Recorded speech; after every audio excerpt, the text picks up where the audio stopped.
দেখুন, কথা হচ্ছে বিরোধী দলনেতা যেটা বলেছে তার সুরে সুর মিলিয়ে কথা বলতে হবে এরকম ব্যাপার নয়। যদিও আমি বিরোধী দলের বিধায়ক হিসাবে বলছি, এতদিন পরে সব মনে পড়ে যাচ্ছে কিভাবে আমি বুঝতে পারছি। একসাথে তো দীর্ঘদিন ছিলেন ওনারা, আর এই পরিবারতন্ত্র বা এটা আমরা আজকে দেখছি না, এটা তো বারবার বলে আসছি।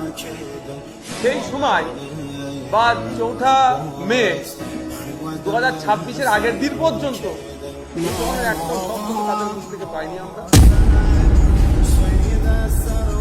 তখন যুবরাজ তখন খুব মিষ্টি মিষ্টি লাগছে, এখন আমরা দেখতে পাচ্ছি এখন এগুলো সবগুলো বার হচ্ছে।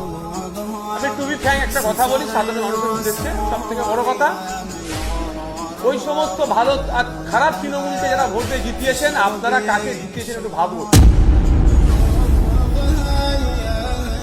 তাদেরকে জিতিয়েছেন নিজেদের অস্তিত্ব টিকিয়ে রাখার জন্য। আপনাদের ভোটগুলোর সম্মানটা কোথায় রাখছে?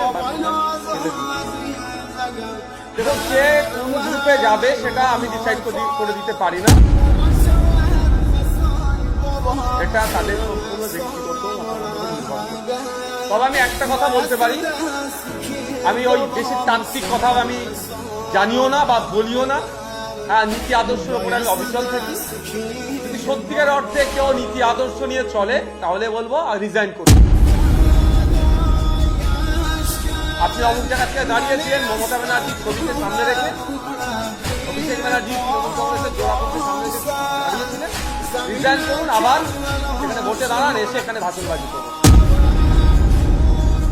আমি নওশাদ সিদ্দিকী এখানে বসে আছি, আমাদের সিম্বলকে সামনে রেখে মানুষের আশীর্বাদ। মমতা ব্যানার্জির ছবিও আমাদেরকে দেখাতে হয়নি, মমতা ব্যানার্জির ছবি আমাদেরকে দেখাতে হয়নি। কিন্তু ওইটাই যারা ছবি দেখিয়ে আজকে জিতে বসছে, মানে ওভারনাইট তারা পাল্টি মারলো, তাহলে তার নির্বাচনী ক্ষেত্রে মানুষের স্বার্থে তারা কি কাজ করবে? নিজের স্বার্থের জন্য।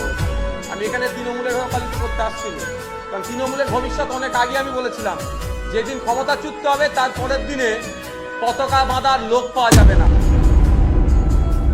আর আপনারা দেখুন, আমাকে একটা জায়গা দেখান, এই আজকে 1.5 মাস পার হতে যাচ্ছে, নতুন করে তৃণমূলের ঝান্ডা 1.5 মাসে কোথাও লাগাতে পেরেছে?